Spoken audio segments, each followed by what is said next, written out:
the open seas. He went down in the Caribbean and he called it the West Indies. He said he found a new world and he expect me to believe. But how could this world be new when it's much older than Adam and Eve? Columbus lied. Columbus lied. Columbus lied. Columbus lied. He said he discovered the whole of America. He never tell nobody. He had to run from Apache. Columbus lied. Columbus lied.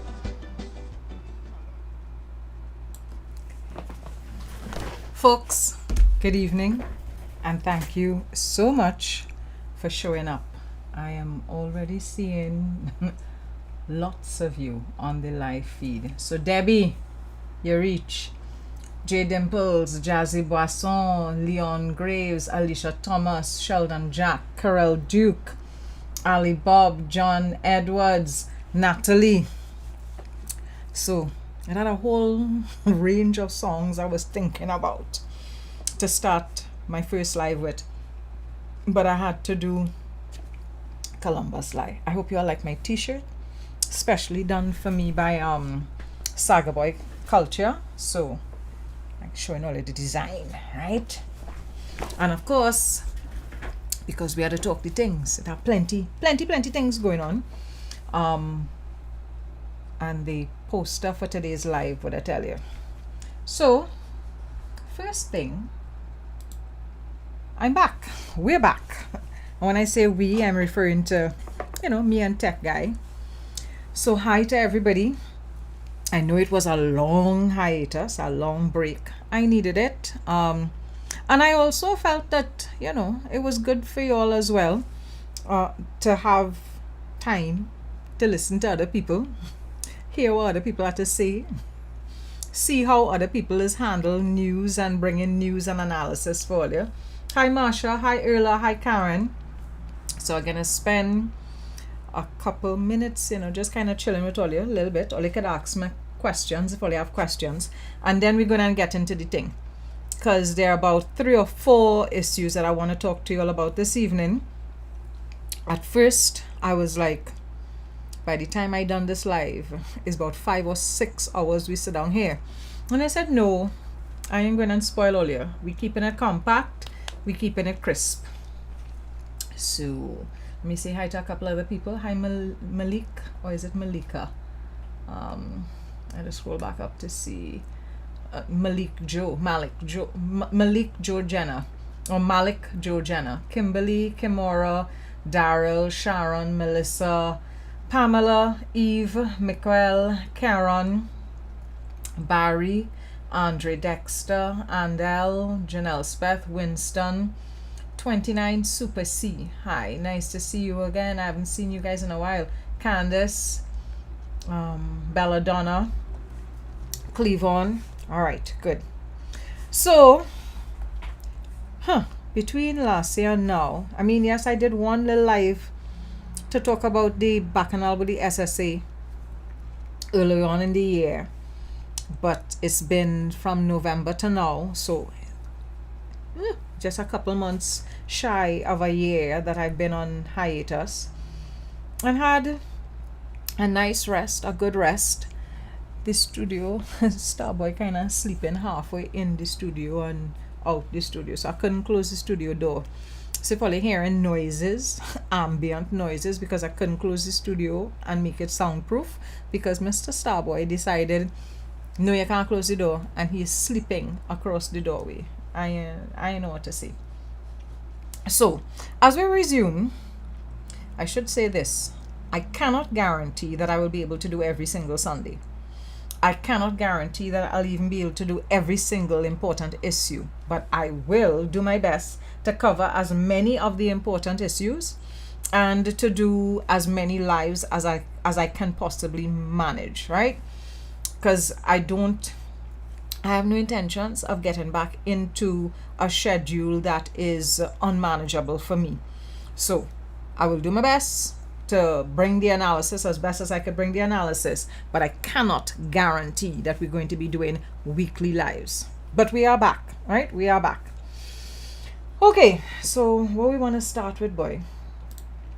First, I mean, I'm sorry that the very first thing I have to be doing is issuing condolences, but the Caribbean has lost a giant.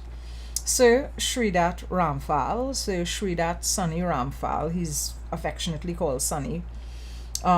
Guyanese roots, but owned and claimed by the entire Caribbean, has passed, has transitioned, and is traveling on to the realm of the ancestors. So we want to bid him farewell. We want to thank him for all of the work that he did for the region, and we hope that he transitions well. It should be on YouTube. I don't know why you're not seeing it on YouTube, because there are people from YouTube who are here. Gregory Cooper, for instance. Bonjour, Gregory. Gregory's on YouTube. Ali Bob is on YouTube. So there are a bunch of persons who are watching it from YouTube, Chiron. So yes, I am on YouTube. So transition safely to Sir Sridat. I also wanted to say to Roy Cape, big name in calypso music, soca music, in live music in Trinidad and Tobago. Big, huge impact on the local culture, Caribbean culture. Roy Cape has transitioned.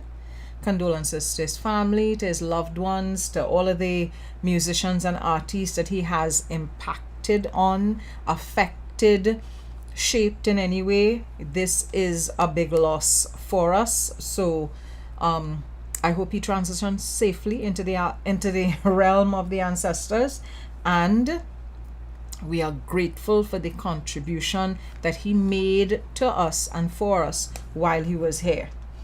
Good. So those are the two things that I wanted to,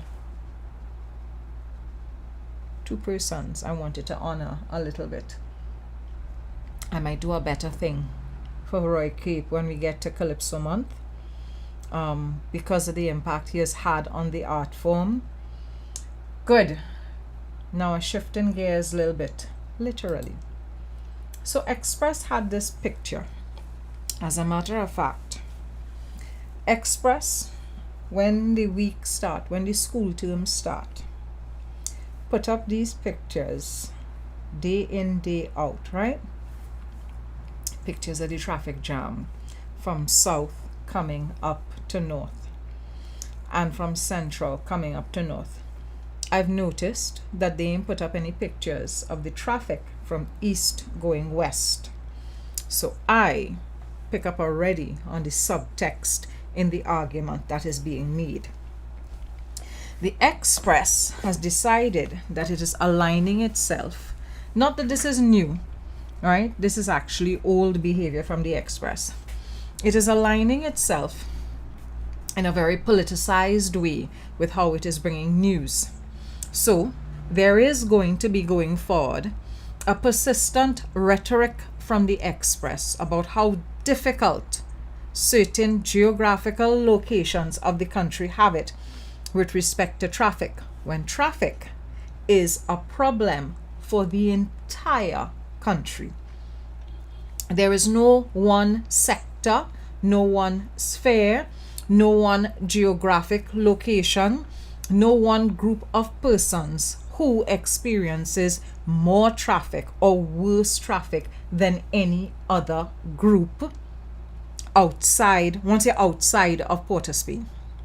So people who live in Port of Spain and the environs, experience traffic, yes, but not in the same way as folks who live outside of Port of Spain and its environs.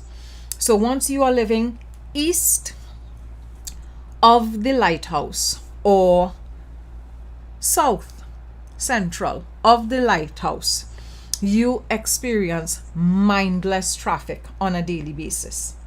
Now, I wanted this picture large enough for it to read the text.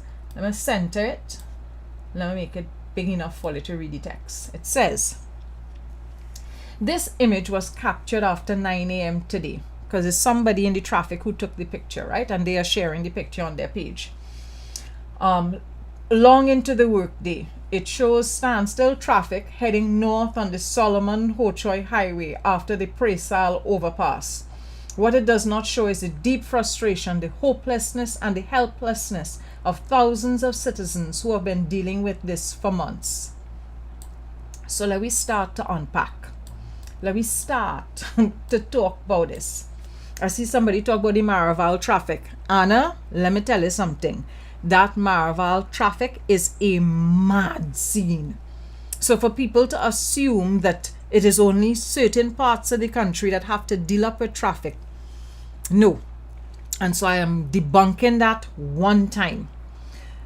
This story from the Express, or this series of pictures from the Express, is of course meant to rage bait and drum up a certain amount of discontent. So I want to start with the first thing. It is not now that we're dealing up with mindless traffic. The caption says that thousands of citizens have been dealing up with this for months. It's not months that we're dealing up with this Express. Dawn Thomas, Omiti Lida, whoever else handling content where the Express is concerned. It is not months that citizens here have been dealing up with traffic. It is decades, right? Decades. Now I want all you to throw all your mind back to 2009 because we are in 2024. So if you go back to 2009, that's about 15 years, right? So 15 years ago, a government came up with a plan to deal with the traffic that people sitting down in day after day. So not months, not years, easily over a decade ago, right? 15 years ago, under Patrick Manning, there was a plan. And the plan wasn't Rapid Rail alone, because I talked about Rapid Rail earlier in the week, right?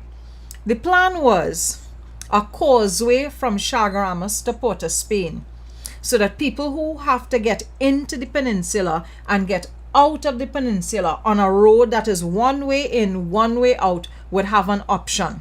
So there was the causeway. There was also the fast ferry system that was supposed to run from Chaguaramas to Port of Spain during the week and on weekends. There's also the Rapid Rail, and there was supposed to be 8 first-class highways. How much y'all remember that? How much y'all remember that plan when it was unveiled? Because the conversation around the plan started in 2009, and then in his election campaign for 2010, he would have talked about the causeway, the fast ferry service, the Rapid Rail, and the 8 first-class highways that was supposed to be built. I think it's 8. If it's not 8, it's 4. So it's either 4 or 8 first-class highways that had to be built. The response that the opposition and the country had, let me remind all you, the response that we had when that plan for dealing with traffic and infrastructural management in the country was unveiled, we accused Patrick Manning of squandermania. All you remember that? Yes, correct beach, a highway from San Fernando to Mayaro. I remember him unveiling plans and talking about a range of highways, a whole highway network system. And I remember that the immediate response was squandermania. Squandermania. The reason that the reason that Rapid Rail was eventually derailed was talk about the feasibility study and the fact that there's a earthquake fault line running through the middle of Trinidad and Tobago. So people were concerned about the where the railway would be running from south straight up to central up to the north, whichever would have been in the northern point that the rail would have been running to. So there was always all of this talk about, well, we ain't sure about rapid rail, the cost of rapid rail, and suppose there's an earthquake and it running on the fault line, blah blah blah. Right. The point that I'm trying to make is this. Express is saying that the traffic problem is something that people dealing with only months now. Express is giving the impression that the traffic problem is a problem that people from South and Central dealing up with. So Express is attempting to give the impression that citizens of Trinidad and Tobago who reside in South and Central Trinidad are somehow more disadvantaged in terms of the traffic than citizens who are living in East Trinidad and Central East Trinidad. When I say Central East, I'm talking about the center, the top of Trinidad, right? So St. Augustine, St. Joseph, Tunapuna, Tacarigua, those areas. All are we in the traffic when the morning come. All are we in the traffic when the evening come. Don't talk about if it rain. All are we in the same traffic.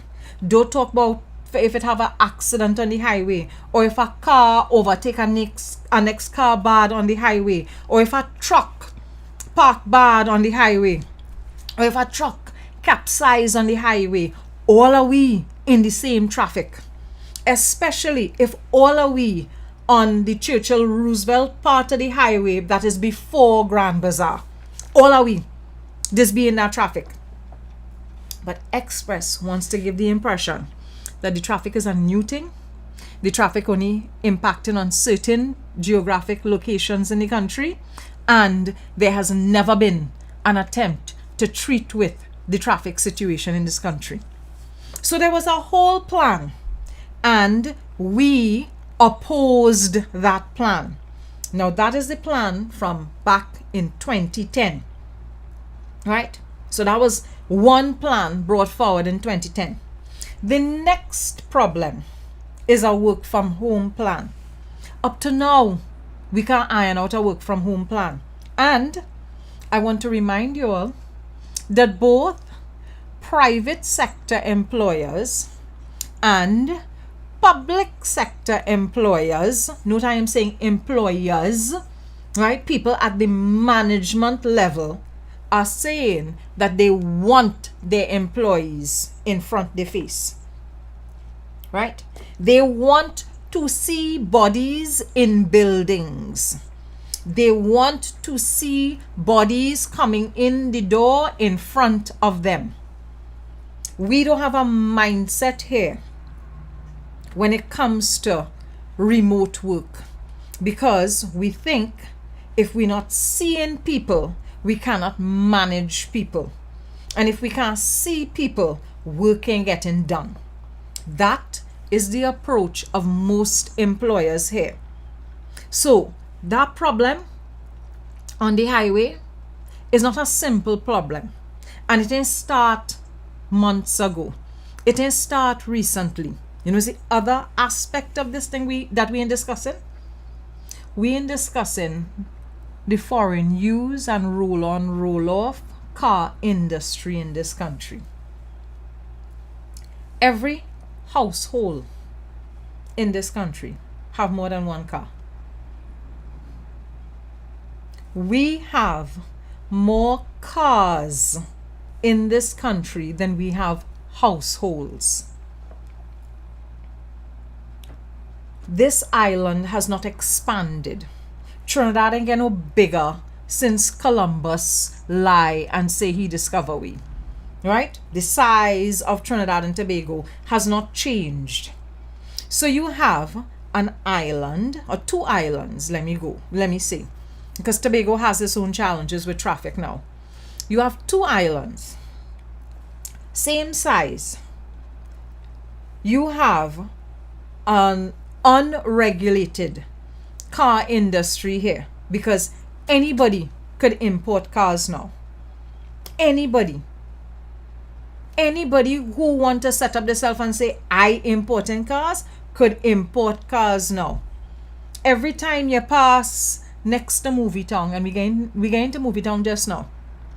Every time you pass the spot next to MovieTowne, it full up of new vehicles that come in from the port, waiting to be taken down to dealerships. Well, you could talk to me about the traffic situation in the country. Every day of life, I just see the amount of vehicles that get imported into the country. Every day of life. Because I had to drive past the port, and I had to drive past all the dealerships on the highway. So I, looking at all of that, I am remembering the plan that was unveiled in 2010. I am remembering that since the pandemic to now, we're talking about a work from home plan. And Express puts up a picture to give the impression that is only people from South and Central Trinidad in the last couple months that dealing up with the problem of traffic. Express, give we a break now. Ease we up now. Rest we now. We fed up now, you know. Hey, Donna, you end up here, girl? You come to get educated? Nice. Nice to see you, Donna. Only give Donna a clap. Give Donna a round of applause. Donna reached to call people names. So that's that. That's the end of the traffic thing. What was the next thing I wanted to talk about? Oh, right. Here we go.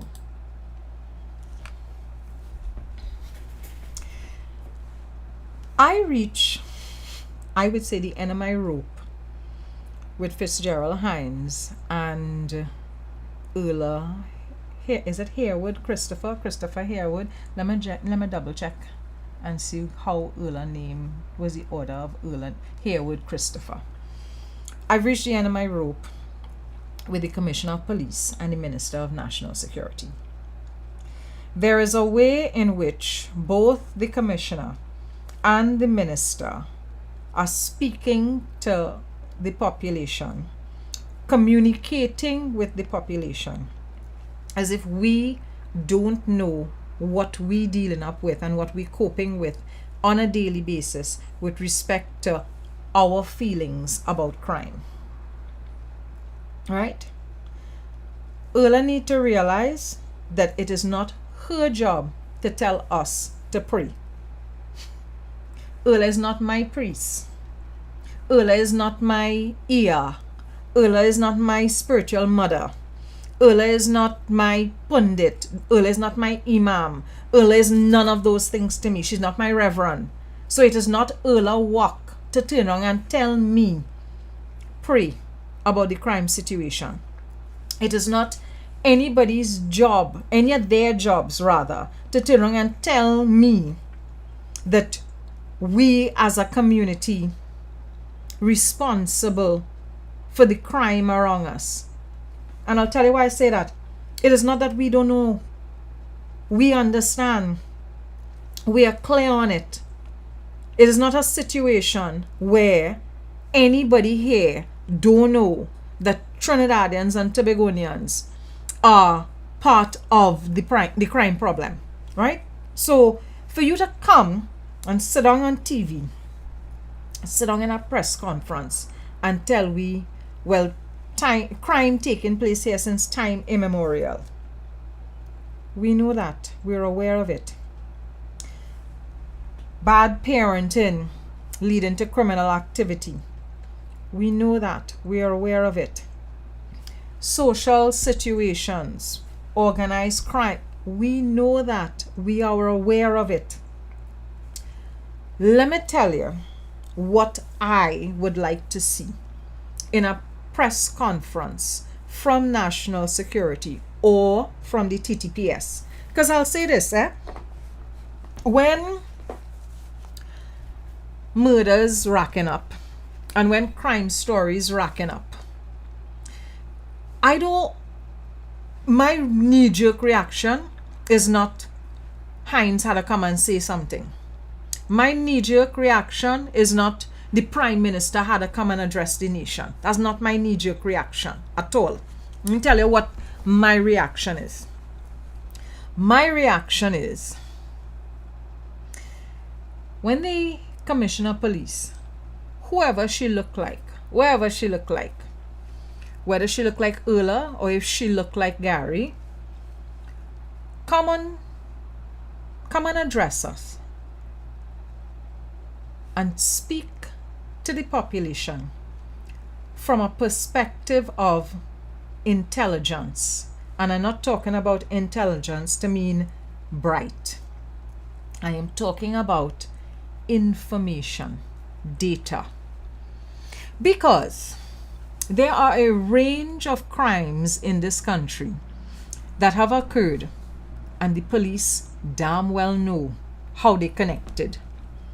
There are a range of crimes that have taken place here, and the police know it drug related, who it linked to.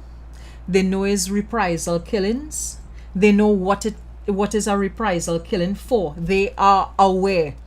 They may not necessarily be in a position to prove it in a court of law with hard evidence, but they are aware. And if you come to the community, to the country, and you talk to the country and you explain to them, these are how these spate of murders are connected, or the murders that you see happening St. Helena last week, it linked to what you see happening with our quarry that was in the papers 3 months ago. The minute you start speaking to the population in that way, and you give the population the opportunity to connect the dots with all you, there will be less anxiety about the crime.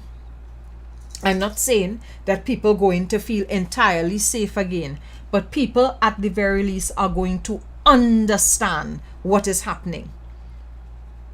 And what is taking place right now, people don't understand. All they know is they're seeing multiple murders. You coming, Papa? Come. He coming by my foot.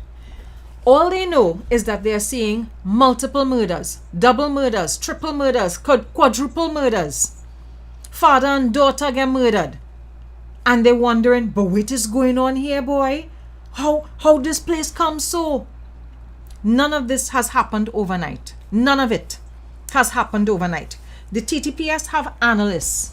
The TTPS have people who gather in information. The TTPS have people who doing surveillance. And when they're not doing those things, there are other branches of national security that are doing those things.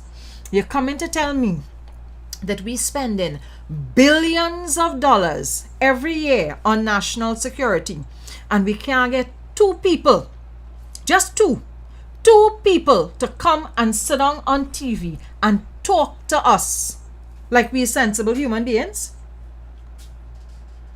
In the whole of national security, it they have 2 people who could string together coherent, logical sentences to explain to the country using intelligence, information, data, and say to them, this is why these patterns are taking place. Nobody. All this free education that Eric Williams died for, all this free education, all this at a prestige school all over the place, all this at a graduates from prestige school who go on international security in various levels, who know to throw their weight around when they could throw their weight around when they need to throw their weight around. They can't come and sit down in front of the TV, in front of reporter, in front of cameras, and explain to the population why what is taking place is taking place. Nobody. Heinz and Ulla, ease me up. Ease me to fuck up.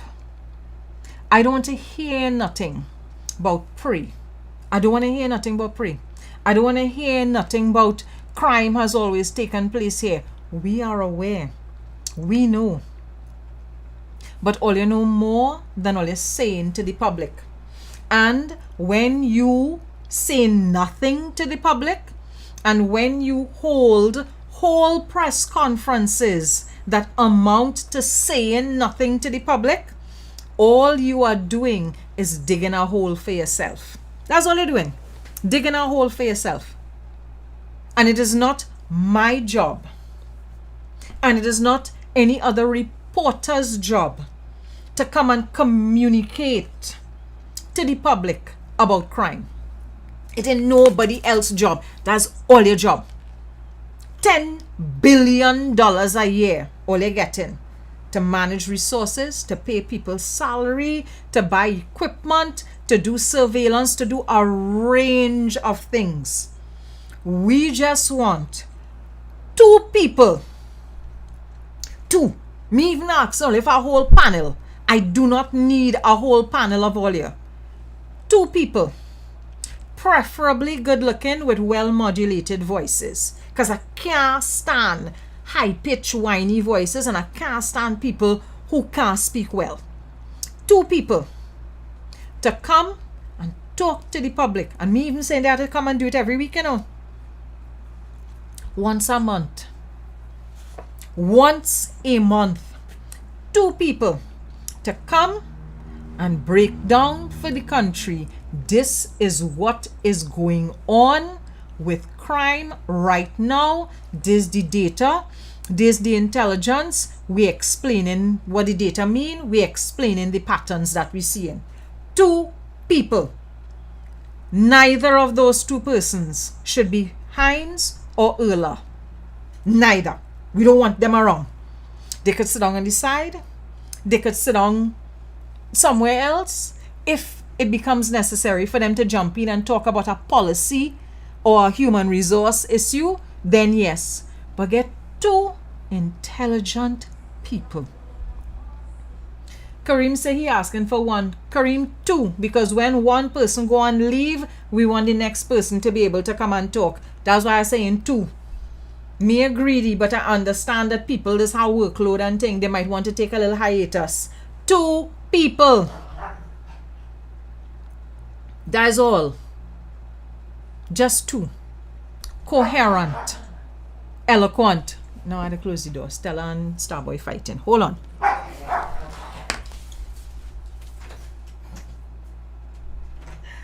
Oh Lord. Stella like she busting her tail.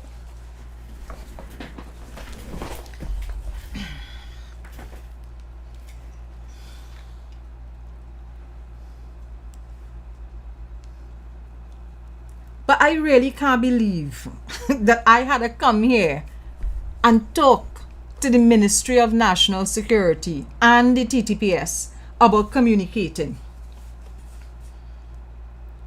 Anybody could tell you, if you want a relationship to be strong, if you want a relationship to last long, if you want people to take you seriously, you have to communicate. Why you think it has so much people to show up on a live to listen to me? Because I'm communicating. And when I'm communicating with them with evidence, with information. I had to come and tell all of that. Seriously? Only ease we up now. Ease we up. Give me a ease.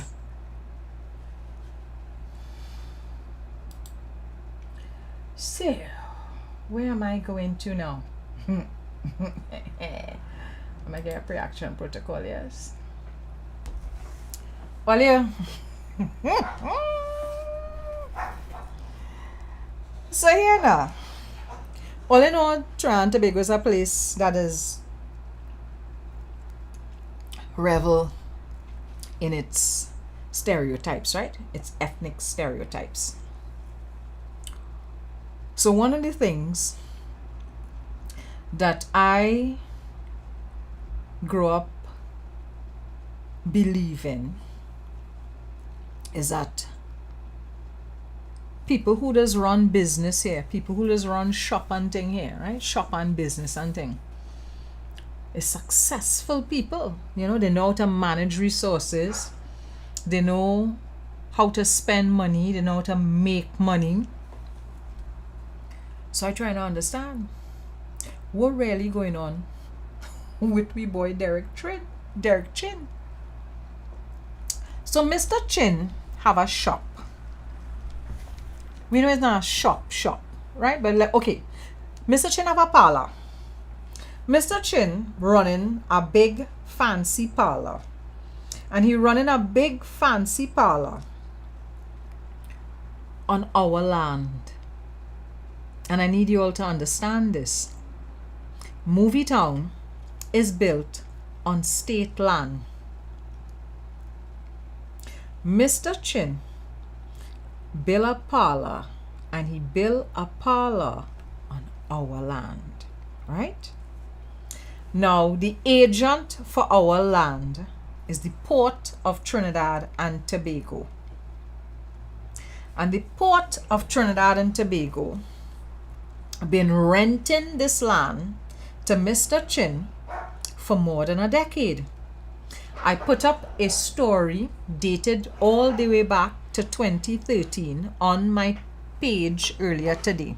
Let me see if I could pull it up here so we could take a look.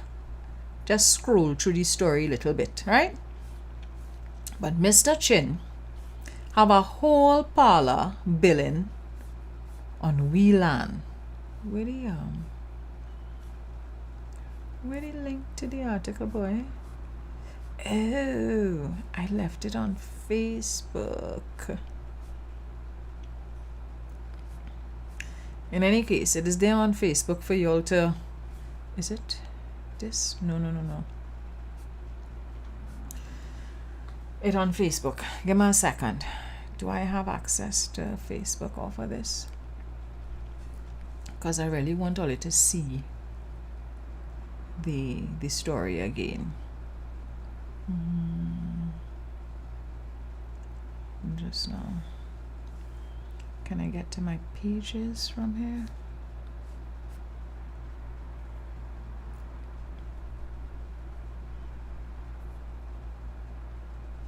Hey, I see myself. A viewer created a clip of New Source's video. All in easy now.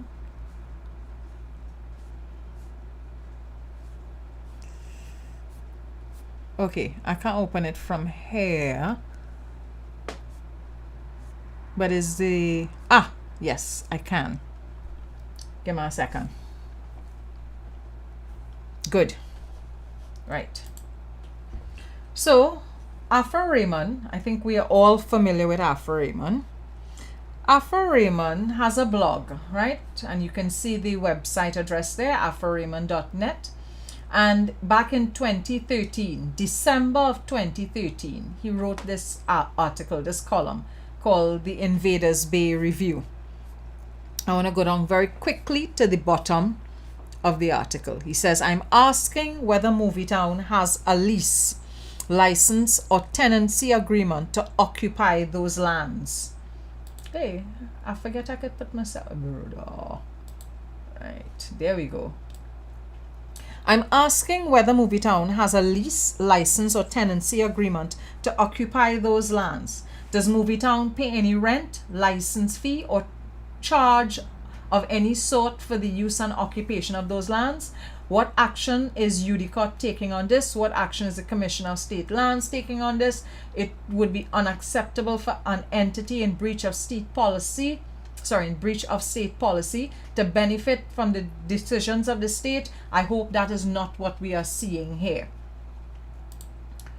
So, this is since 2013, the issue of MovieTowne's lease on that land, which is our land, has been an issue, right? At least going back to 2013. So that is at least 11 years, because we're in 2024 now. 11 years down the road, we are hearing that Mr. Chin owes us $11 million. Right? Mr. Chin owes the state, because we own the land. He owes us $11 million. He also owes the state $93 million in taxes, right? He owing Border Inland Revenue $93 million. I cannot go to MovieTowne and try to watch a movie or try to access any of the facilities there and tell people, I go pay all you when I get a chance. I go pay all you when I get the money. I am of the understanding, based on conversations that I've had with people who are associated and affiliated with the matter, that at least one of the tenants at MovieTowne pays $400,000 a month in rent. Now, the rent that Mr. Chin owes us is $283,000 a month, right? So $283,000 a month is what he has to pay in rent. At least one of his tenants pays him or pays his company $400,000 a month. So if he is earning at least $400,000 a month from rent, why is he not in a position to pay the $283,000 a month that he owes us? That's an important question. What are you doing with the rent?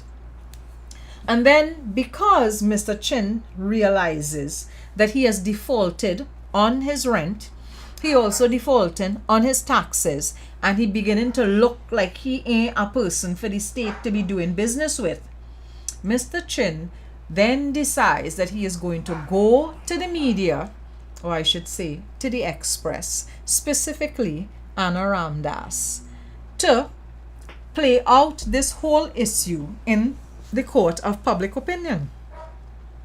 And Mr. Chin has decided that he is the victim, not we who not getting we money, Derek Chin has decided that he is a victim of the government, that the government is this big bad bully who is terrorizing him. He's a good, honest businessman, and he is being terrorized and victimized by the government.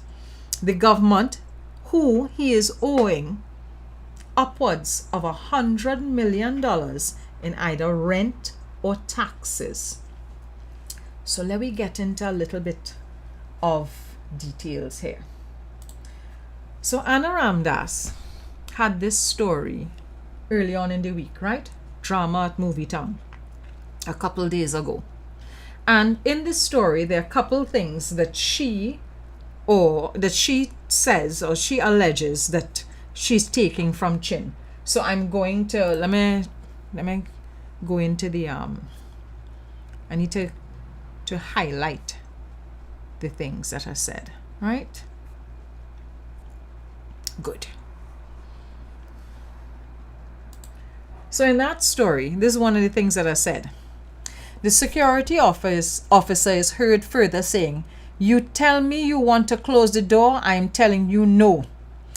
TCDC's telecom security officer is heard saying, "They can't be threatening us with firearms." So in this story that Anna writes, Anna says, or Anna quotes telecom security, or she's quoting whoever her source is, and she's saying that the port agents, the port of Trinidad and Tobago, their agents are threatening people at MovieTowne with firearms, right? That's one thing. Let's go to another part of the story. So in this story, Anna says that Derek Chin and they it was said that they were failing to cooperate. Chin says in his story that is very inaccurate. Telecom officers did not have arms, nor were they threatening. The port authority wanted our office doors open, and when we tried to close them, they became hostile. It was me who called the police and told my officers to leave that behavior by the port bullies alone. You hear the language using, right? That's so much lies, and we have the video to prove it. And just now, the last quote, "They are specifically engaging in bullying tactics and intimidating my staff by stationing 2 large men outside our premises. So now I want to go to the video. I want you all to see the video. And it's 2 videos. So there's a video that the Express shared, which would have been video provided to them from the MovieTowne perspective, right? From Derek Chin's perspective. So we're going to watch that video first. I don't care. And the point is, I have a job to do. Record everything himself. I have a job to do, sir. You are breaking the law. Sir, if I feel threatened, You are breaking the law. Clinton, sir, you tell me you want to close the door. Yes. I'm telling you no. If you remove your firearm, Well, that's intimidation. You can't tell me no. Well, boy, I never see more ignorance in my life. Alright. Clinton, leave him. It will be done in 15 minutes. Right? You will show them. It can't be threatened out for firearm. Yeah. Well, let the police know that. That's against the law. Right? They can't be threatened out with firearm. We have no firearms. Huh? We don't have no.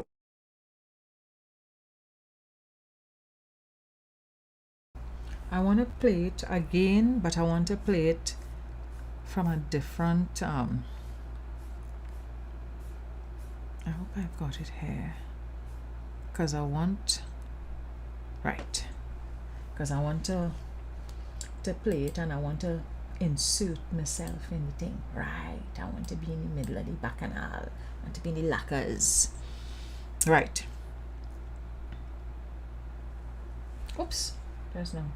Record everything himself. I have a job to do, sir. You are breaking the law. Sir, if I feel threatened, You are breaking the law. Clinton, sir, you tell me you want to close the door. Right. So the guys on the other side of the door, that's the port bailiffs and them, right? The port agents and them. The guys that are closer to you, wearing the blue uniforms, and the guy with the roll-up sleeve, those are the security officers that MovieTowne hired. So I want you all to listen carefully to what is being said. I want you to listen carefully to the perspective, right? Yes. I'm telling you no. If you remove your firearm, Well, that's intimidation. You can't tell me no. Well, boy, I never see more ignorance in my life. Alright. Clinton, leave him. It will be done in 15 minutes. Right? You will show them. It can't be threatened out for firearm. Yeah. Well, that. Right. So the telecom security person says they can't be threatening us with firearms. And you notice that the video, the focus of the video, the angle of the video is to give the impression that port agents are terrorizing and harassing telecom and MovieTowne personnel. And they can't be threatening us with firearms, etc., etc. Right. Police know that. That's against the law. Right?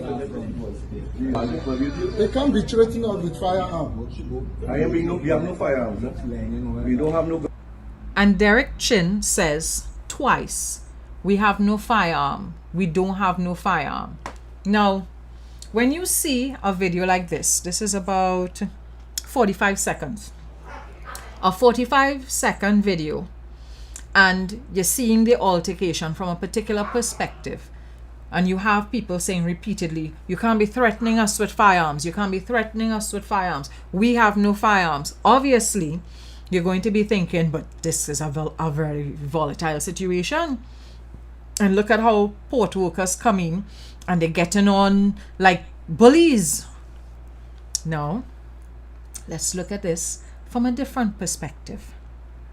Do not apprehend me, please. I'm begging you. Please. No, what we are saying is, Mr. Chair. This is the video shot from the other side of the door. So this is a video being shot from the perspective of people who are working for the port, right? Who are agents of the port. This office you have to close this is so, and you people are here. So around this everything will be okay. So, this thing remains open, this door remains thing. Just like how it is, it remains that way. I am not fighting anybody. I'm trying to be reasonable. I Yeah, spoke but to you before. what I said, yeah, but they are here. I spoke to They are you before, here, right? Yeah, but And I I spoke tell to you you, before. around 4, we will open And I it tell you what up. I'm going to do, right? No, and forget I that told you that, firearm. right? Everybody, Good. most of us have firearm here. I don't care. The point is, I'm going to play that again because the gentleman from Telecom Security says most of us here have firearms. I'm going to play it again. Have firearm here. I don't care. The point is, I have a job. Just now, let me play it again. That went too fast. I'm going to do, right? No, and I forget that told you firearm. that, right? Everybody, Good. most of us have firearm here. I don't care. The point is, I have a No, job but to we do. can, yeah, but you cannot threaten us with firearm. I have a job to do. But you can't sir. threaten us with firearm. Sir, if I feel threatened, threaten, you I are have treated. a job to do. and If I'm you going to do remove my your job. firearm, we go remove our firearm. Sir, the door here, all I'm saying is not to be We can't be removed. I am threatened standing with here. fire. It's a I am threatening. no fire. I am telling you But that I'm standing nobody here. say about firearm, you are threatening Sir, with you tell me firearm. you want to close the door. I am telling you no. If you remove your firearm, we go remove. So the issue in this video is the closing of the door of the administrative offices. And of course, there is now coming up into the issue the whole business of firearms. Who has firearms? Who's threatening who with firearms? But I want us now to look at the court order, the legal documents. So that way we clear about what the court ordered, what is supposed to happen, and whether or not doors could be closed and who's supposed to be there on the compound. So let me find those images. The first thing I want to show you is Derek Chin's injunction. Well, you know me, I just like to have my evidence and my information and thing. I can't do like Heinz and Ula and just come and sit down and tell people pray. So Derek Chin, or Trinbago Commercial Development Company Limited, sent an injunction, filed an injunction to the Port of Spain Infrastructure Company Limited, right? And this is what he asks for. He wants an interim injunction restraining the defendant by itself or its servants or agents from entering or using or taking possession of any part of the piece or parcel of land situated at Invaders Bay. So Derek Chin filed an injunction and asked the court to prevent the Port Infrastructure Company from coming and taking possession of its own property. That's what he filed an injunction requesting. He also requested restraining the port company or its agents from terminating the deed of lease. So he didn't want them to terminate the lease that he have with us, right? The lease that he have with us, he don't want us to terminate the lease. He ain't paying no rent, but he don't want us to terminate the lease. So don't allow people who own the company that actually owns the land from entering or taking possession of the land, and don't allow the company who have the lease to terminate the lease. That is what my boy requested in the injunction, right? And I will put up these documents online so you could go through the whole injunction request. And now we're going to take a look at what the court actually ordered.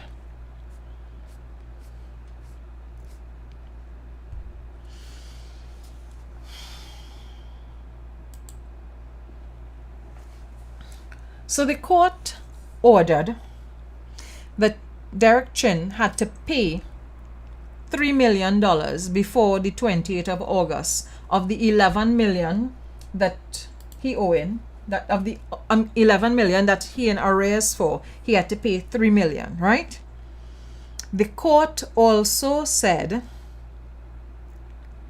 that, look at number 3. Number 3 is very important. I mean, number 2 is important too, but number 3 is important. Number 3 says, the undertaking of the defendant at number 2 of their draft order is accepted and included as an order herein that the defendant undertakes not to disturb the occupation of the subtenants at the premises. You all see that? The defendant, that will be the port, undertakes not to disturb the occupation of the subtenants. Derek Chin is not the subtenant. The subtenant is all the other businesses at MovieTowne. All the businesses that paying Derek Chin rent. Good. The port will not disturb their occupation. The order also, I think in the order, they also, let me find the rest of it. They also agree, right, it is also ordered that the defendant is not to disrupt with or interfere with the operations of the claimant or its tenants pending, right? So the port, they're not to disrupt with or interfere with the operations. There is nothing in the order that says the port cannot occupy its premises. And so the agents of the port that are there at MovieTowne, at the administrative offices, they are merely occupying their premises and they are looking on. They're not in the administrative office, they're outside the administrative office and they've left the door open. They're keeping the door open and keeping an eye on what is taking place on the premises. And so that is what the judge has ordered. The judge has not said that the port and its agents cannot be on the premises, because the port owns the premises. The port is responsible for the premises. So I want to know a couple things. Where's the rent money going from all of the other tenants at MovieTowne? Where's that rent money going? Why hasn't rent been paid all this time? Why it reached to the point of $10 and $11 million in arrears? Why hasn't this lease been terminated? And why is Mr. Chin feeling empowered enough to tell the agents of the port that they can't be there? My other set of questions would be for the Express. Why are you writing stories that position a particular angle that seems to be promoting lawlessness? Because if someone hasn't paid rent that they owe, then the owner of the premises have a right to occupy the premises. So if you're writing a story and you're pushing a narrative that gives the impression that the person who defaulted on rent somehow is the victim, then what does it make us, the owners of the real estate? If we aren't benefiting from the real estate that we are leasing to Mr. Chin, how does he become the victim and we become the bullies? The Matse. Derek, the Matse. Express, Anna, the Matse.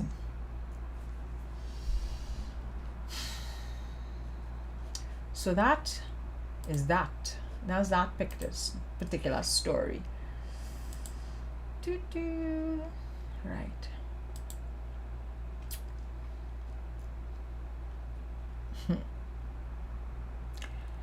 So Tech Guy. Tech Guy, he come true for my heart. I ain't gonna lie. So I told him I need a coat of arms. these are our coat of arms, the actual coat of arms. And I said to Tech Guy, so you see all this sort of old talk that we carrying on with here, all this sort of foolishness that taking place. I say, I want a coat of arms. I deserve a coat of arms. And I want a coat of arms that's so dotish. Right? A coat of arms that representing all the arsness that we're talking right now about coat of arms and national identity and thing. Which really and truly, the conversations that we've been having or the arguments that we've been having are arguments that are fully steeped in and entrenched in race. So let me start with our actual coat of arms, and we're going through this bit by bit. At the top of the coat of arms is a coconut tree. All you know where coconut trees come from? All you know where coconut trees originate from? Not the Caribbean. Coconut trees were introduced to the Caribbean. Coconut trees were introduced to the Caribbean by Europeans from Asia. That's where coconut trees come from. So all the palm trees that you just be seeing on coastlines in the Caribbean, they were imported. All the coconut estates that we have in various parts of the Caribbean, especially the ones that are in Trinidad, imported coconuts. Coconut trees were imported and brought here by colonizers to form estates, right? To be part of the agricultural economy several hundred years ago. Right? So, those palm trees, not indigenous to us. Then you've got the ship steering wheel. That is a European symbol. Then you have the helmet with the feathers, another European colonial symbol. You finally start talking about indigenous things when we hit the hummingbird and the scarlet ibis and the cockrico, the fauna of Trinidad and Tobago. Trinidad, as you know, would have been called Airi, the land of the hummingbird, because of how many hummingbirds we have here. We have many species of hummingbirds. Then, of course, the cockrico is indigenous to Tobago. The scarlet ibis is indigenous to Trinidad, in the swamp areas, right? Whether it's Caroni on the river, or there's a swamp down Erie inside. I forgot the name of the swamp. Either which way, it's a bird that tends to be in mangrove wetland areas, right? Then you go on to the shield. The shield is another European symbol. On that shield, we've got 3 ships. Based on the 1961 committee that formed the coat of arms, those 3 ships are meant to represent the Nina, the Pinta, and the Santa Maria, which would have been ships that were used by Columbus on his first voyage. We were squatted on and invaded by Columbus on his 3rd voyage, not his first voyage. Then you've got the Northern Range Mountains. I point in northern and I ain't pointing here. So then you've got, right. Then you've got the Northern Range Mountains at the bottom that the birds are standing on. And then you've got the Caribbean Sea.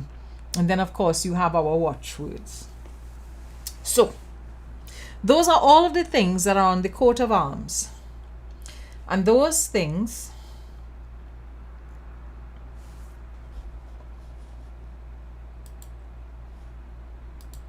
they have a new feature now, is allow you to ban people. So if you're talking foolishness, like non-stop foolishness, you could just ban the person. I just banned the person. Yay! Right. So those are the aspects of the coat of arms. If we're serious about life, if we're serious about being an independent country, not just independent, but an independent country that became a republic, because remember, we got rid of the Queen as our head of state, then there are ways in which we would pause and we would think about our identity now and our identity in the future. Nobody remains the same person their entire life. If you remain the same person your entire life, you're not evolving, you're not learning, you're not growing, you're not changing. The suggestion by the, or the announcement, let me say the announcement by the Prime Minister about replacing those 3 ships with the steel pan is, in my opinion, an idea. Just now, give me a second. Oh, look, I get to ban the next person. Yay! Good. Right. So the announcement about the steel pan caused plenty people to be angry and upset. And I could understand why it would cause plenty people to be angry and upset.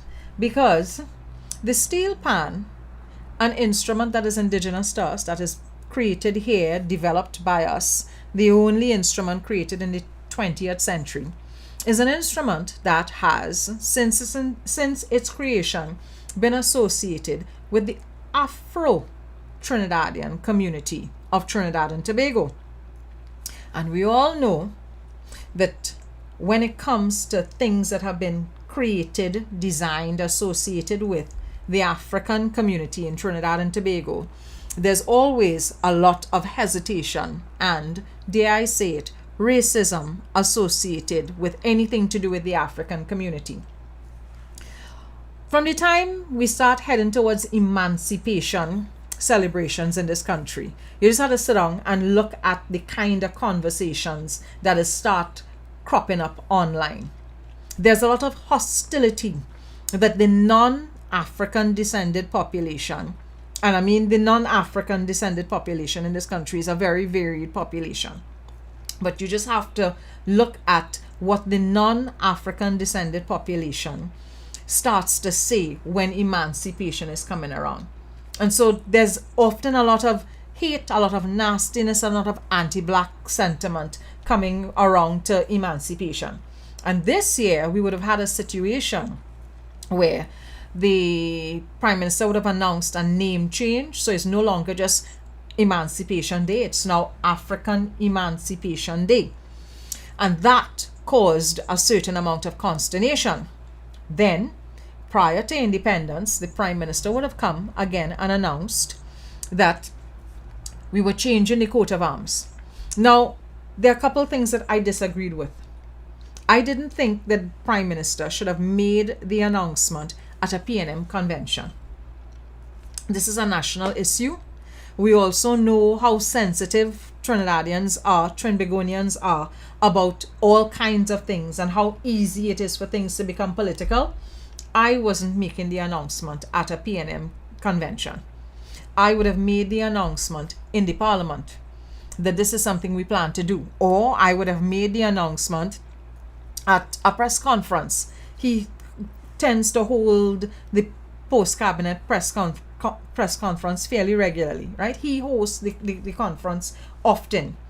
So I would have made the announcement there, and it would have given reporters the opportunity to ask all the questions they need to ask. That is, of course, if they remembered or if they formulated any questions, because you know how our media stop, right?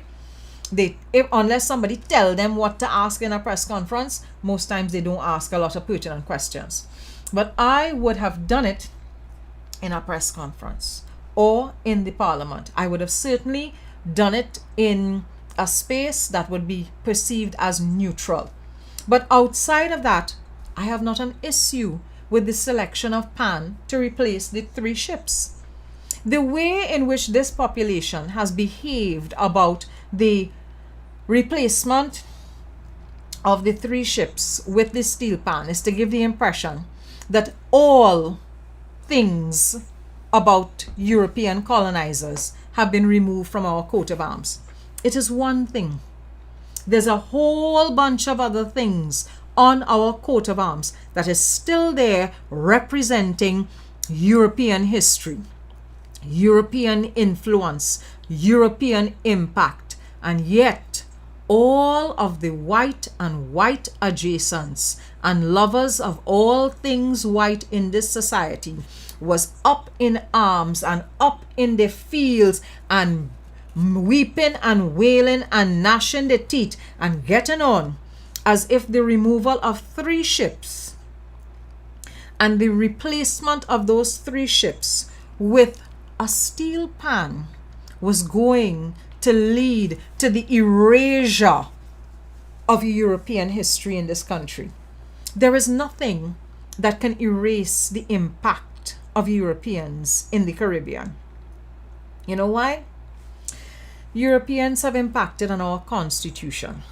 Europeans have impacted on our banking system. Europeans have impacted on our democracy. Europeans have impacted on our economy, policing system, education system, language, everything. So to pretend that the removal of one symbol on a coat of arms suddenly meant the erasure of history of an entire European ethnic group in the Caribbean, no, in Trinidad and Tobago, is laughable. It shows how fragile and how racist you are. Because the only reason all you have a problem with the pan is because of the ethnic community that the pan is associated with. So let's look at this. Let's look at this coat of arms again. What on this coat of arms represents Africa? I'll give you only a second. What on this coat of arms represents anything about Africa?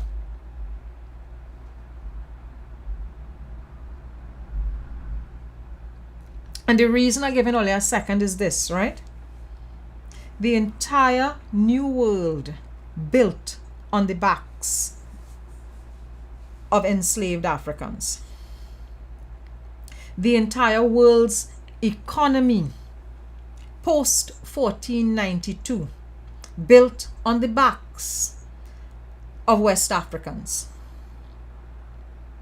There is not one thing on our current coat of arms that acknowledges the enslaved people on whose backs the economies and the cultures of the New World have been built. Nothing.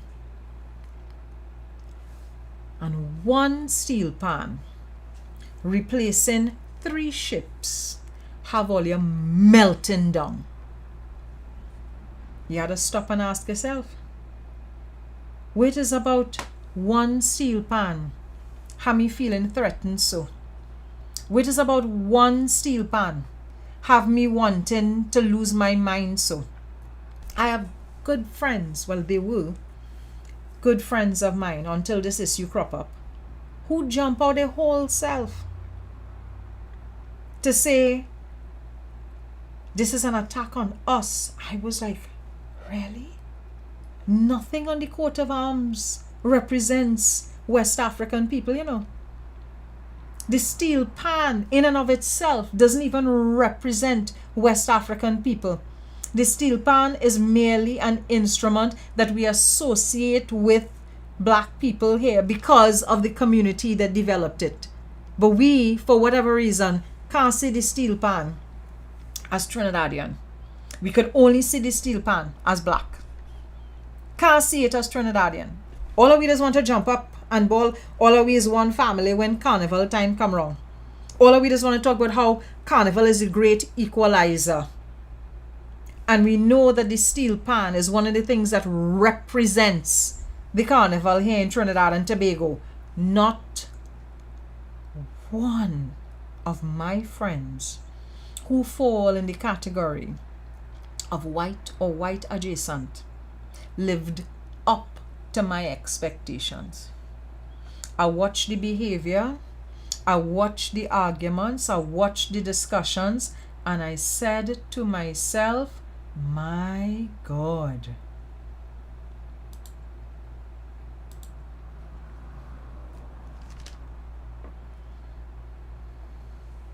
So I asked Tech Guy to give me a coat of arms. And he gave me a coat of arms. So let me go through the symbolism of this coat of arms, right? It's important. It's really important. Let's know. Actually, maybe I should. Here's what. Let me close this. Let me open it up elsewhere. And we go talk through the symbolism of this coat of arms. Right.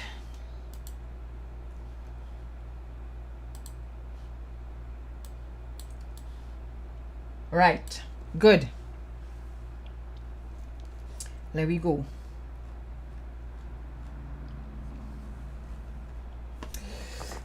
We'll have a time in the comment section there, boy. So I decided, actually no, I didn't decide nothing. Tech Guy did this entire thing. So at the top of our new coat of arms, we have the hummingbird, represented by Mason jar Monica. And you might be asking, Sauceress, new source, who is Mason jar Monica? All you don't remember Mason jar Monica? All you don't remember that a couple carnivals ago, might be 5, 6, 7 carnivals ago, a young lady sit down on a Facebook Live and tell everybody how she beat a next girl in the mass band for a boy? All you remember that? So I thought,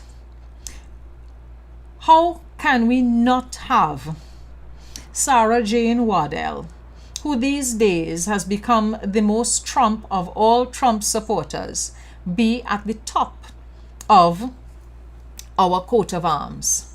Because she had a lot to say about holding on to history, as if somehow removing 3 ships was erasing any history at all. And it tells you something about how people feel about holding on to European history without ever acknowledging how oppressive and how erasive European history has been, and European influence on us. So we don't talk about the fact that the European presence here has destroyed people's histories. We don't talk about the fact that the European presence here has destroyed people's languages. It's destroyed how we run a society. It has destroyed how people have kinship ties, families. There are a whole bunch of things.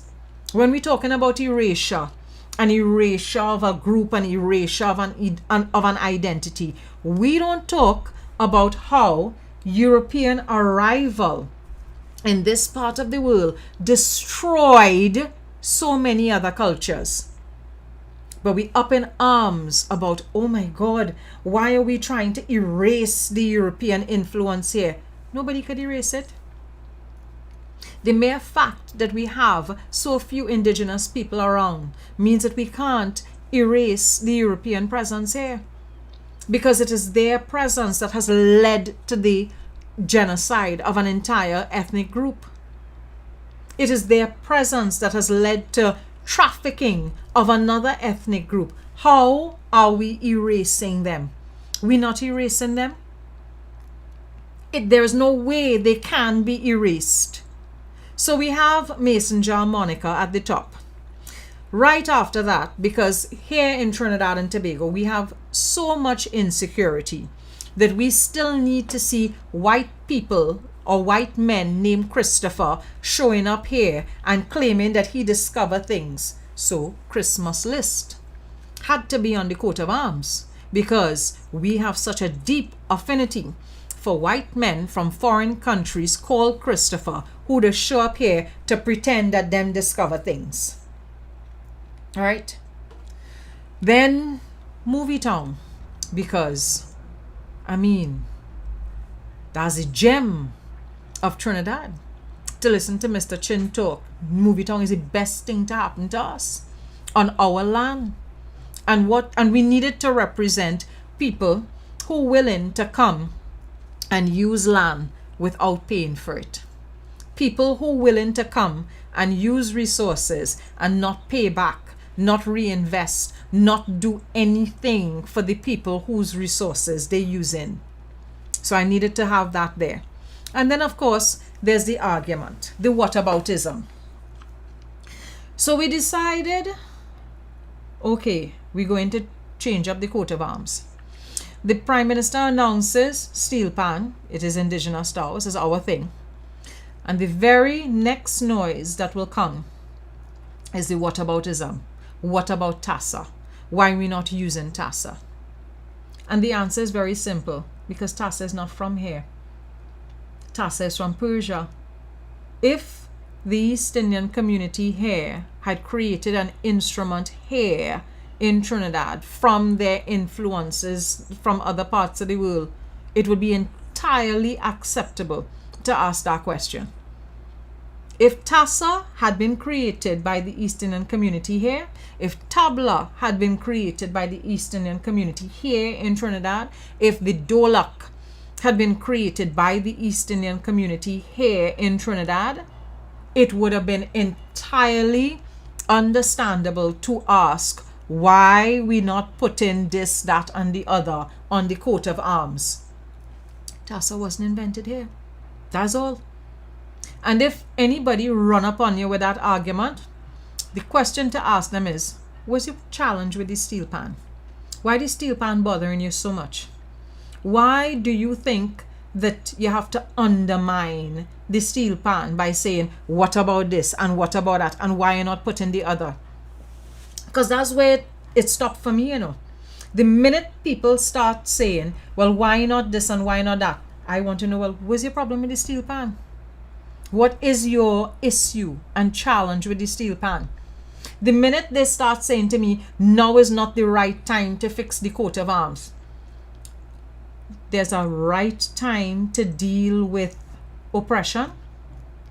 There's a right time to push back at European symbols. There's a right time and a wrong time to address history and historical wrongs and historical wrongdoing. Pray tell, was the right time for that? So when people come and say that kind of foolishness there, understand that what it really is anti-blackness and an upholding of things that they see as being superior. And for whatever reason, we still have a lot of people post-independence, post-republic, who are still holding on to European ideals. Me sure why. I want to hope that they know why. Me sure why. Whew. And folks, that is where I will leave you all for the evening. I'm going to look for we national anthem, because I feel like we had to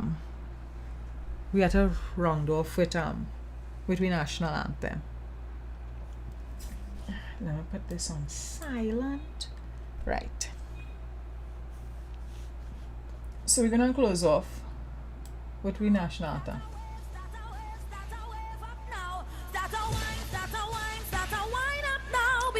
I'll see you all next week.